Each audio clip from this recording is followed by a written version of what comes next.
the properties for holiday lettings. I began to renovate the houses, and it was during this time, whilst installing a new window, I caught a glimpse of an elderly man in overalls and a straw hat.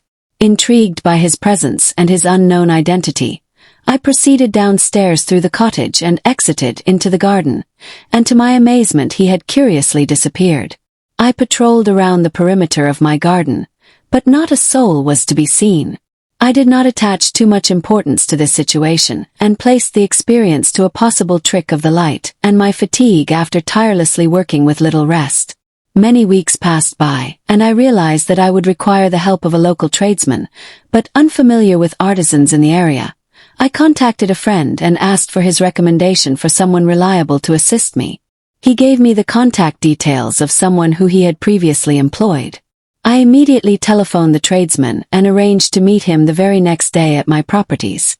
The next morning, I stepped out for a matter of 15 minutes to purchase some supplies. I continued with my work, a little disappointed that he had failed to attend. I decided to telephone him and ask why he had not kept to the appointment. He proceeded to explain that he had indeed kept his rendezvous with me, and had spoken to me at approximately 10 a.m., and that I had said to him that I was not in need of a tradesman. Shocked at his reply, I informed him that I had briefly left my property unattended at precisely that mentioned time of 10 a.m. Dismayed by his answer, I asked him to visit me again the next morning. On his arrival the next day, he was quite surprised at meeting me and announced that I was not the same person he had spoken to yesterday in my garden. Puzzled with this information, I asked him to describe the person he had previously spoken to. He proceeded to give a description of an elderly man dressed in overalls wearing a straw hat. It reminded me of the original incident of my sighting of the very same mysterious man in my garden months earlier.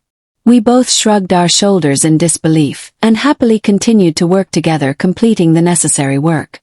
Whilst working in the attic several weeks later, we came upon a carved wooden box which we opened together and discovered various contents. To our amazement, we found a straw hat and a sepia photograph of an elderly gentleman identical to the man we had both seen on different occasions. On the reverse side of the image was an inscription bearing the date 1899. Upon realization, we both felt a cold chill that we had witnessed the apparition of a ghost. On completion of the holiday accommodation, I displayed the straw hat in one of the cottages as an appeasement to the mysterious gardener. The holiday letting has been successful, but on many occasions my guests have informed me that they have seen and spoken to this elderly gentleman tending to the garden.